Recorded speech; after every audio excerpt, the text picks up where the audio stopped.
Hey all students, let's see this question of Pathfinder from electrostatics chapter. It's build up your understanding question number 24. तो इस question में बोला जाता है two point like charges Q1 and Q2 occupy fixed positions in free space. If at every point on a curve surrounding the charges as shown in the figure, net electrostatic potential created by these charges is 900 volt, I will use that sum V. What should be separation between the charges be? तो यहाँ पर दो fix charges हैं space में Q1 और Q2 और एक ये कर्व है। इस कर्व के हर एक पॉइंट पर पोटेंशियल की वैल्यू है 900 V। I will just right V क्योंकि मैं एक जनरल एक्सप्रेशन में काम करना पसंद करता हूँ। तो हमको बताना है कि इन दोनों के बीच का सेपरेशन क्या होगा। तो ये कर्व है, इसके हर एक पॉइंट पे पोटेंशियल V है और ये दो चार्जेस Q1 Q2 स्पेस में। तो इस पॉइंट का नाम रख देते हैं P और मान लेते हैं कि ये P जो है वो Q1 से R1 दूरी पर है और Q2 से R2 दूरी पर और पोटेंशियल P है। तो अगर मैं P पॉइंट पे नेट पोटेंशियल निकालूं वो वही होगा जो इस पूरे कर्व के हर पॉइंट पे, क्योंकि ये P इसी कर्व का ही पॉइंट है और वो पोटेंशियल है V। तो P पॉइंट का पोटेंशियल लिखेंगे Q1 के कारण हो जाएगा K Q1 by R1 और Q2 के कारण हो जाएगा K Q2 by R2। तो पहला इक्वेशन ये आ गया। अब दूसरी बात समझते हैं। ये this is a part of EPS, ये इक्विपोटेंशियल सरफेस का पार्ट है। तो हमें पता है कि पोटेंशियल और इलेक्ट्रिक फील्ड में रिलेशन होता है dV is equal to minus E dot D R. तो अगर इसके हर पॉइंट पे पोटेंशियल बराबर है तो किन्हीं भी दो पॉइंट के बीच का पोटेंशियल का डिफरेंस जीरो होगा, चाहे छोटी दूरी पर हो बड़ी दूरी पर हो। तो dV जीरो, ईपीएस मतलब dV जीरो। dV दो तरह से जीरो हो सकता है।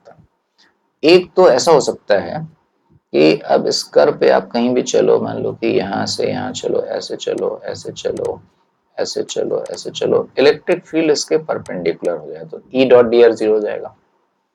या दूसरा तरीका ये हो सकता है कि E ही जीरो हो जाए। अगर E ही जीरो हो गया तो भी dV जीरो हो सकता है और E हर समय डी आर के सरफेस के परपेंडिकुलर हो तो भी पोटेंशियल का डिफरेंस जीरो हो सकता है। तो दो पॉसिबिलिटी है। तो अब हमें यहाँ पर कौन सी पॉसिबिलिटी लेना है?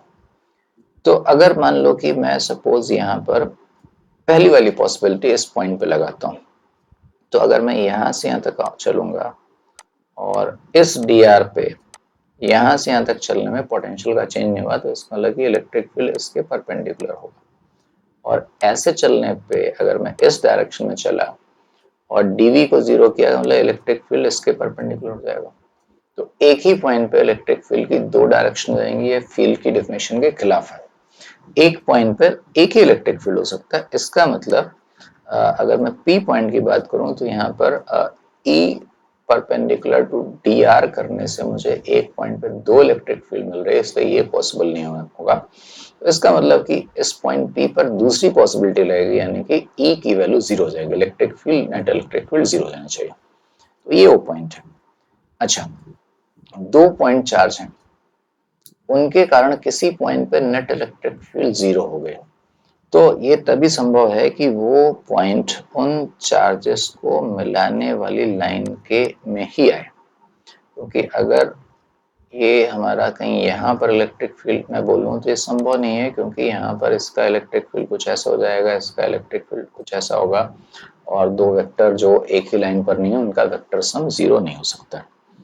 तो इसका मतलब ये हुआ, ये जो पॉइंट P है वो Q1 और Q2 को मिलाने वाली लाइन में ही है, या in other words Q1P Q2 is a straight line.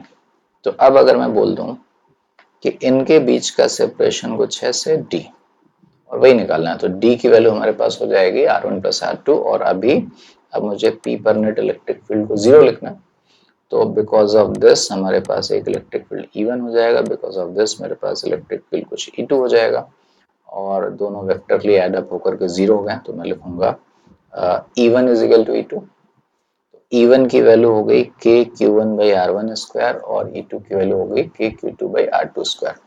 तो यहाँ से मुझे मिल जाएगा R1 by R2 की वैल्यू मिल जाएगी square root of Q1 by Q2।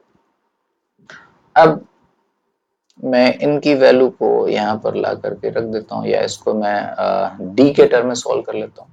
इनके बीच का जो सेपरेशन है वो d है, कुछ ऐसा, ये d है। तो R1 प्लस R2 बराबर d हो गया। यहाँ कंपोनेंडो डिविडेंडो लगा करके एक मैं सॉल्व करके दिखा सकता हूँ। यहाँ R1 upon R1 plus R2 कर दूं और ऐसे हो जाएगा ये root Q1 divide by root Q1 plus root Q2 and this is equal to d। तो R1 की वैल्यू हो जाएगी square root of Q1 divide by square root of Q1 plus square root of Q2 into d। कुछ ऐसा। इसी तरह से R2 की वैल्यू निकाल देंगे। तो R1 की वैल्यू आ गई मेरे पास square root of q1 divided by square root of q1 plus square root of q2 into d। Similarly r2 की वैल्यू न्यूमरेटर में रूट q1 या रूट q2 हो जाएगा। ये आ गया। अब कुछ नहीं करना है मुझको, इस r1 और r2 को उठा करके इस v वाले एक्सप्रेशन में रख देना है। तो यहाँ से मुझको d सॉल्व होकर के मिल जाएगा। तो ये सारी चीजें आ चुकी थी। r1 की वैल्यू निकाला, r2 की वैल्यू निकाला, v की वैल्यू निकाला। Now putting all this value r1 r2 in this equation, तो मेरे पास आया, थोड़ा सिंपल करेंगे, v k की जगह लिखा 1/4 पाई एप्सिलॉन नॉट, q1 अपनी जगह पर, r1 की जगह रखा root q1 divide by root q1 plus root q2 ऊपर चला गया और जो d है वो बाहर आ गया। ऐसे ही मैंने r2 के लिए रख दिया। अब आप देखो दोनों में ध्यान से देखो, ये मिल जाएगा रूट, ये बन जाएगा रूट q1 और ये मिलकर के हो जाएगा रूट q2 और फिर root q1 plus root q2 common ले लूंगा तो मुझे इधर से मिलेगा रूट q1, इधर से मिलेगा रूट q2।